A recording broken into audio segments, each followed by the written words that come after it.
ആഗ്രഹിച്ചതെന്തും യൂണിവേഴ്സിനോട് ചോദിച്ച് മേടിക്കാൻ ഉള്ള ഒരു മാനിഫെസ്റ്റേഷൻ മെത്തേഡാണ് യൂണിവേഴ്സിന് ലെറ്റർ എഴുതുക എന്നുള്ളത്.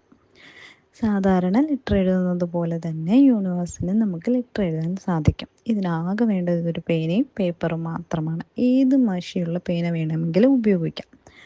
നിങ്ങളുടെ ആഗ്രഹം എന്താണോ അത് യൂണിവേഴ്സ് ഒരു വ്യക്തിയാണെന്ന് കൺസിഡർ ചെയ്തുകൊണ്ട് എഴുതുക. അതുപോലെ തന്നെ ഇന്ന ഡേറ്റിനുള്ളിൽ ഈ ആഗ്രഹം നടക്കണം എന്നുകൂടി ആ ലെറ്ററിനകത്ത് നിങ്ങൾ എന്തായാലും വെച്ചിരിക്കണം. ഈ ലെറ്ററിൽ ഒരു കണ്ടൻറ്റ് പോലും നെഗറ്റീവ് ആവാൻ പാടില്ല. അതായത് എനിക്ക് ധാരാളം കടമുണ്ട്, അതുകൊണ്ട് എനിക്ക് ഇത്രയും കാശ് ആവശ്യമാണ് എന്ന രീതിയിൽ ചോദിക്കാൻ പാടില്ല. എനിക്ക് ഇത്രയും കാശ് ആവശ്യമാണെന്ന് പറയാം, എന്നാൽ കടം എന്ന് പറയുന്നത് ഒരു നെഗറ്റീവ് വേർഡാണ്. അങ്ങനെയുള്ള വേർഡുകൾ ഉപയോഗിക്കാൻ പാടില്ല. എന്നിട്ട് ഈ ഡെഡ് ലൈൻ വരെ നിങ്ങൾക്ക് ഈ ലെറ്റർ എടുത്ത് വായിച്ചു നോക്കാം. ഇത് ഒരു ഫുൾഫിൽ ആയി കഴിഞ്ഞ ശേഷം, എന്നാണോ നിങ്ങളുടെ ആഗ്രഹം നടന്നതിന് ശേഷം ഈ ലെറ്റർ നിങ്ങൾക്ക് കീറിക്കളയാവുന്നതാണ്.